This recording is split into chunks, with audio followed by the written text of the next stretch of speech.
The 12th speaker is Mr. Yohei Yoshizawa, presenting Keio University.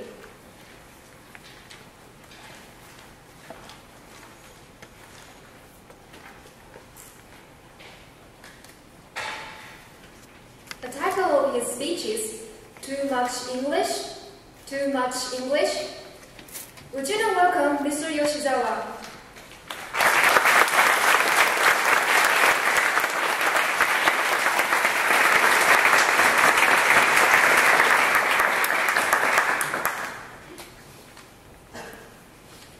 Thank you, Master of Ceremony, and my honorable judges.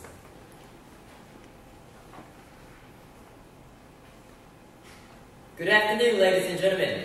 What I would like to talk about today is very simple. It's about English. I would like to use this precious opportunity to cast doubt on how we look at English in Japan.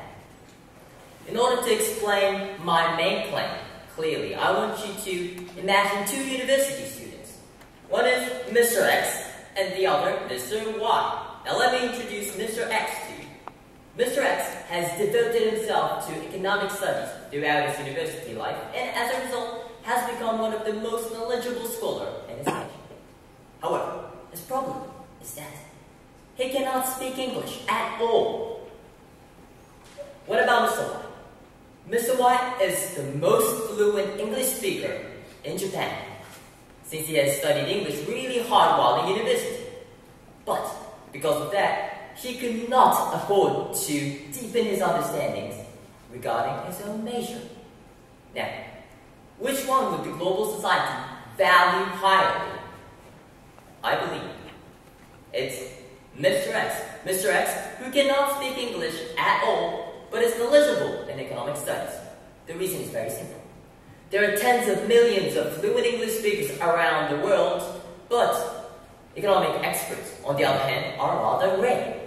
This example points out that language, in other words English, can only be a tool and we should not overestimate it. Now, you might want to say to me, I know that, thanks for the advice, why don't you get the hell out of here?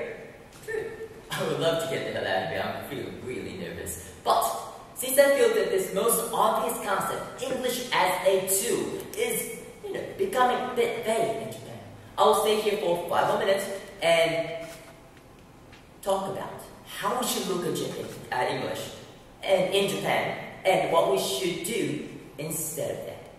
Now, to show you why I chose this topic, let me share my story with you. Last spring, I was at a high school in Washington, D.C. as an exchange student. These American students were intelligent, genius. I felt like a 10-year-old boy kid who accidentally dropped in a university lecture. Well, I know that it wasn't because of my English nor cultural differences. It was because I had never really studied anything seriously except for English. Well, I knew that I had used most of my time in English. It has been my strong suit. I worked really hard for it, but ironically, and most obviously, I was the worst speaker in the class.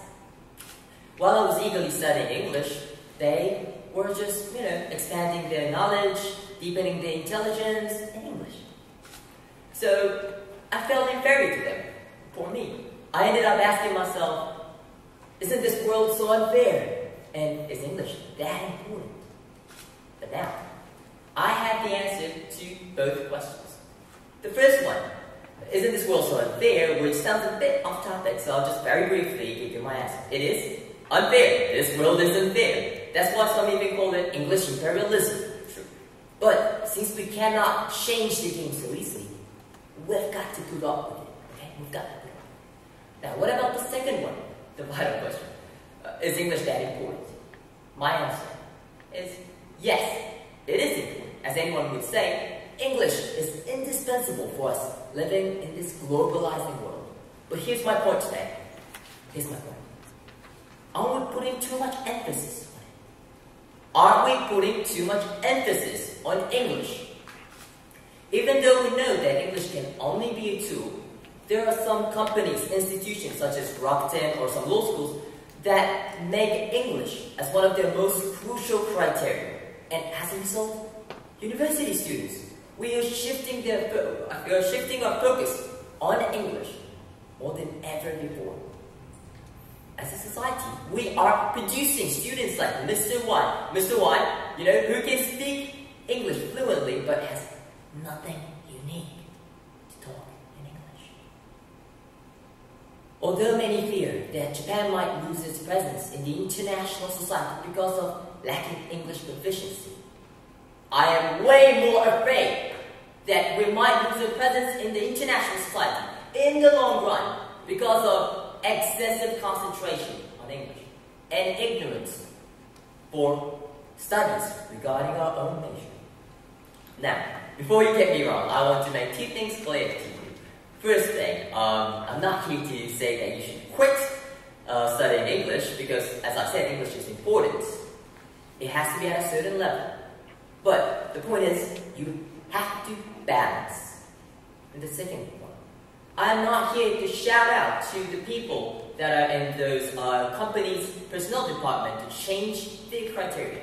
That's not it. I don't think that's feasible because, I just don't see anyone from the personnel department right here. So, what I think is feasible is that I want you, ESS members or university students, to once again recognize that English can only be a tool. It can only be a tool. And instead of focusing on that too much, why don't you pay attention to your daily classes, daily university classes, much more. Knowledge and intelligence that you can acquire by putting 120% effort in your everyday classes will become a very strong foundation for your life or your success in life.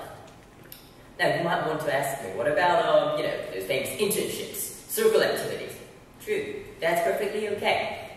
But experiences, what I believe is that experiences gained in those activities will get you through shukatsu and also the beginning of your career. Yes, but maybe not your whole life. Being called sokusenryoku and becoming pretty successful in the 20s, that sounds fantastic. But, is that your goal?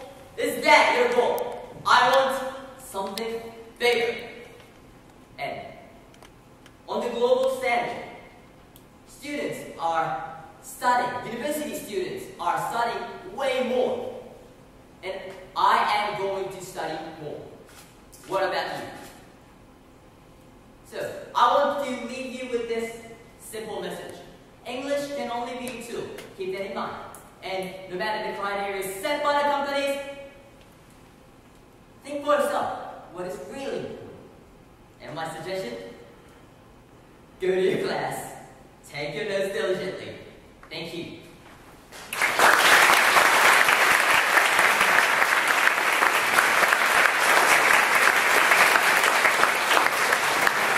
We will now have a question and answer period. Miss Onishi, please. Hello, Yohei-san. Thank you very much for your speech. A good smile. Thank you. Well, you talked about English. Yes, I did. I'm very, very interested in this. I know. You mentioned English is a communication tool. Yes. Right. Do you think just studying English is okay for a future globalized world? No, I do not think so. Mm-hmm. We have to, of course, study English, practice English in order to be able to have communication with foreigners, yes. But what is really important is that what we can speak, what we can talk, not the language. And so that's why I talked about you should, you should go to classes, take in knowledge. Mm-hmm. Okay, yeah, that's true.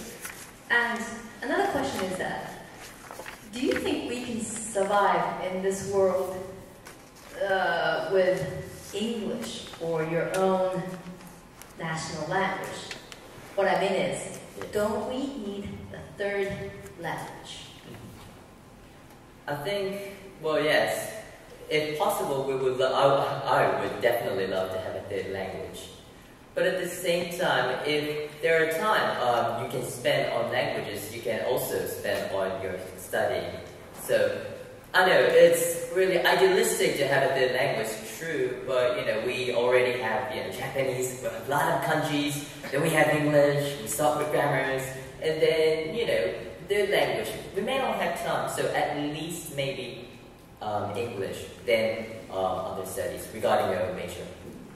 Okay. That'll be realistic for me. Right.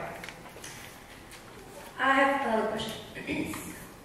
Can I hear your opinion about immersion program in the English education? Have you heard of it? I'm sorry. I'm afraid I haven't. Okay, no problem. Let me explain. Okay. It's a program that you learn certain subjects in English. I think that's a very good. Is it a university course? Well, it can be university course, but also it can be applied to various schools. Okay. Yeah. Yes, I believe that's a good thing. But it kind of has this prerequisite that you have to have this basic English ability. So it might be controversial, but for those who have studied English and has confidence in English, that will be the best way of kind of solving the problem that I kind of addressed in my speech. Yes. Okay. You mentioned at the very end of your speech you want to keep studying. What do you want to keep studying? I'm honestly looking for what I'm going to study, but I believe it'll be law since I'm in the faculty of law, and I really like how law has been made through the history and how it generated through like religions, and it started from religions and God, and then it became law, and that kind of process I like it. So sorry, I'm not sure at the moment. It's great. I mean, that you have a great motivation that you want to keep learning. Do you also want to study abroad? Yes, I'll be studying abroad from this September. So. Oh, I see. Yes. Where are you going? I'm going to New York. That's great. Okay. I think time is coming up very soon. Okay, thank you very much. Thank you.